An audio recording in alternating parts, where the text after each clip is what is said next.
پشاور کے زرعی ڈائریکٹوریٹ پر حملے میں دہشت گردوں کی فائرنگ کے نتیجے میں 9 افراد شہید، 4 سیکورٹی اہلکاروں سمیت 30 افراد زخمی ہو گئے۔ آپریشن میں پاک فوج کے دستوں نے بھی حصہ لیا۔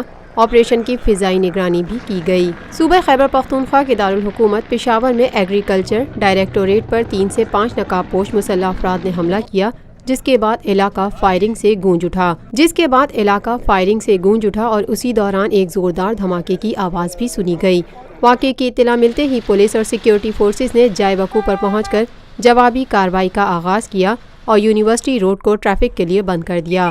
علاقے میں شدید فائرنگ کی آوازیں سنی گئیں۔ فائرنگ کے واقعے میں زخمی ہونے والوں کو طبی امداد کے لیے خیبر ٹیچنگ اسپتال منتقل کر دیا گیا۔ ریسکیو ذرائع کے مطابق زخمیوں میں چوکیدار، طالب علموں سمیت ایک صحافی بھی شامل ہے۔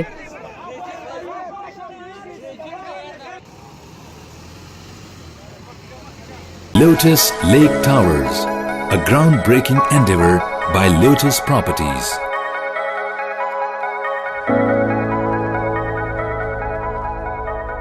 پاکستان بھر میں نمائندگان کا وسیع نیٹ ورک، ہر خبر جاننے کے لیے دیکھتے رہیے TNN TV۔